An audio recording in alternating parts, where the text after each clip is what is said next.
역대 보수 정권 중에서 TK가 아닌 대통령은 윤 대통령이 유일하거든요. 그러니까 이준석이 바로 여기를 흔들어 버리겠다, 이런 전략을 쓰고 있는 것 같아요. 자, 그런데 이준석은 그동안 청년 정치, 본인의 어떤 정치 다 선전해 왔는데 정작 하는 일이 뭐냐면 결국 지역 감정에 의존하는 정치를 하겠다는 거 아니겠습니까? 그게 과연 옳을까요? 그리고 본인의 어떤 이 조상들이 경북 칠곡에 거기에 근거를 두고 있어요. 지난번에 내려갔을 때도 책 쓴다고 내려갔을 때도 칠곡에 있었거든요. 대구는 본류에서 벗어난 적이 별로 없거든요. 대구는 아마 큰 본류에서 벗어난 선택을 하지 않을 것으로 저는 예상을 해봅니다.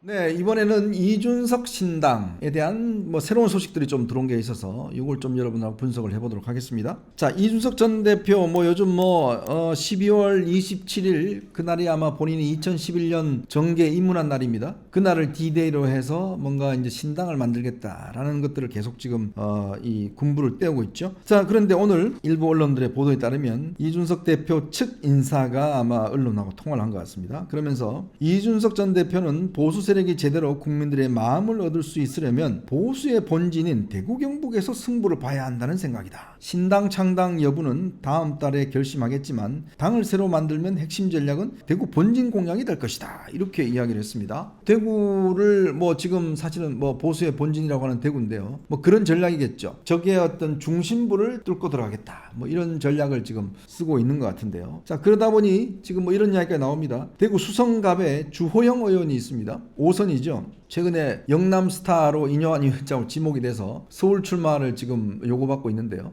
거기에 출마하는 게 아니냐. 왜냐하면 수성가불 같은 경우는 대구의 수성가불이 서울로 치면 강남입니다. 거기가 꽤 교육 환경도 좋고 고급 아파트도 많고 하기 때문에 아마 이제 대구에서는 강남이라고 이야기되어지는 지역인데 그 지역을 출마하겠다, 이런 것 같아요. 자, 최근에 하여튼 이준석 전 대표 아주 이뇨한 위원장을 만나지도 않고 영어로 면전에서 면박을 준다든지, 또 윤 대통령을 상대로 해서 환자라고 그런다든지 이런 등등의 아주 극렬한 이야기를 하고 있는 거죠. 그만큼 본인의 신당 창당에 대한 동력을 얻겠다라는 것인데, 사실 제가 고향이 대구입니다. 그래서 이 대구 신당 이거에 대해서 왜 쉽지 않을까라는 문제를 제가 한번 풀어드리도록 하겠습니다. 대구는 아시겠지만 역대 이제 이 보수 정권의 거의 이제 근거지, 고향이었습니다.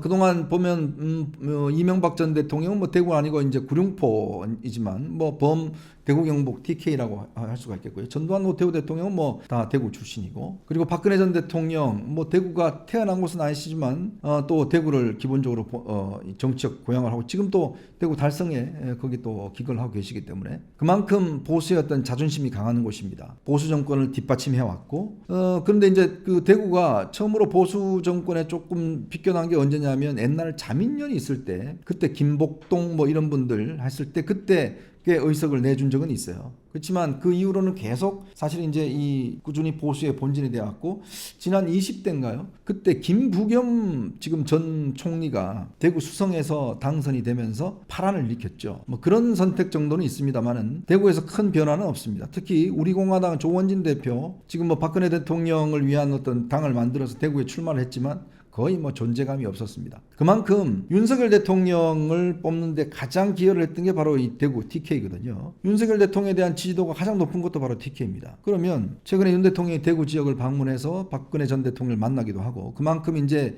대구가 중요하다는 의미고, 이번에 그 조희대 대법원장 후보자 거기도 대구 출신입니다. 경북고등학교를 졸업했고요. 그 다음에 지금 이 헌법재판관 후보자 이종석 헌법재판관 후보자 소장 후보자 거기도 경북고등학교 출신입니다. 윤석열 대통령 입장에서도 대구를 굉장히 신경을 씁니다. 왜냐하면 역대 보수 정권 중에서 TK가 아닌 대통령은 윤 대통령이 유일하거든요. 그러다 보니 우리 박정희 대통령 등거 있었지만, 물론 이승만 대통령은 아니시지만, 그러나 이제 그만큼 대구 지역의 어떤 튼튼한 기반이 돼야 된다.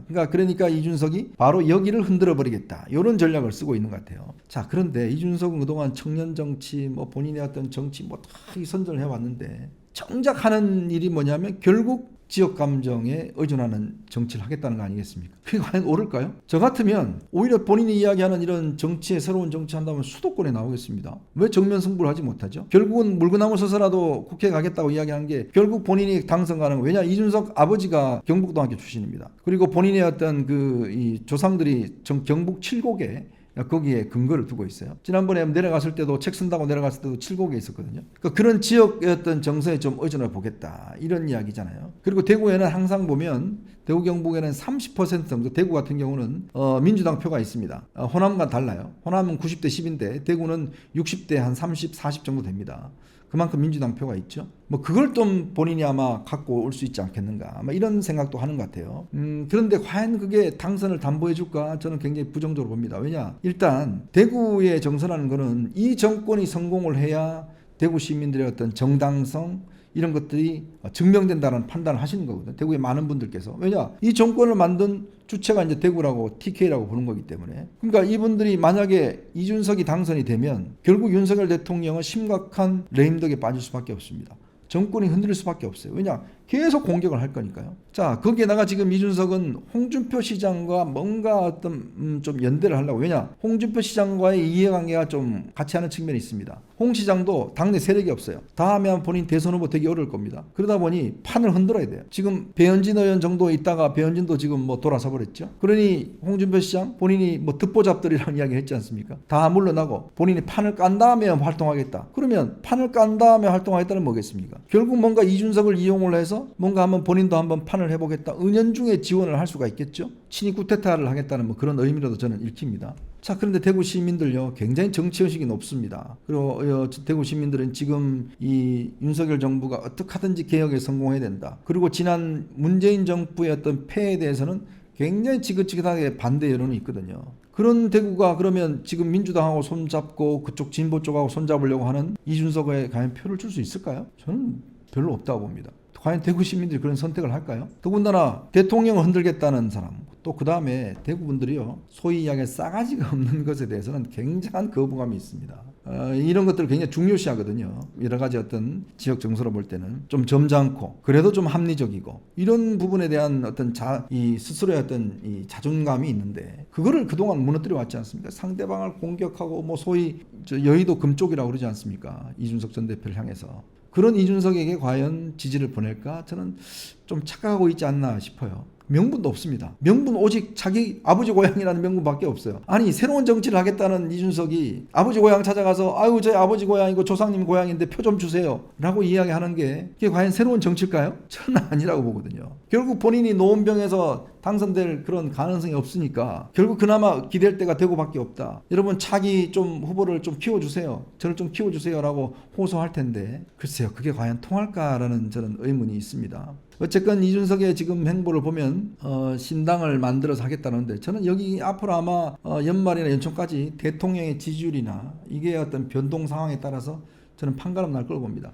지금 대통령 지지율이 뭐 30대 중반 나오는데요. 한 40% 넘어가고 그러면 별로 그렇게 이준석 신당이 활보하기 어려울 겁니다. 그런 것들이 아마 앞으로의 변수가 작용될 것이고, 또 하나는 함께 할 사람이 별로 없어요. 지금 천하용인도 별로 그렇게 시큰둥합니다. 그리고 천하용인 중에서 대구 아마 순천의 천하람 정도인데, 천하람은 원래 고향이 대구인데 지금 거기 가 있지 않습니까? 순천으로. 그리고 대구에 젊은 뭐 이 몇 명이 있는데 신인규라든지 전 부대변인 하던, 근데 그런 친구들이 과연 함께 할 수 있을까? 유승민 전 대표? 저는 거기도 대구에 발을 들여놓기 어렵다고 봅니다. 왜냐하면 박근혜 전 대통령이 가만히 있지 않을 거니까요. 뭐 그런 등등을 따져볼 때는 제가 볼 때는 아마 굉장히 그 효과가 한계가 뚜렷하지 않을까. 본인은 어쨌거나 뭔가 대안을 통해서 몸값을 좀 띄워보겠다는 전략인 같은데, 대구 신당? 대구는 본류에서 벗어난 적이 별로 없거든요. 대구는 아마 큰 본류에서 벗어난 선택을 하지 않을 것으로 저는 예상을 해봅니다.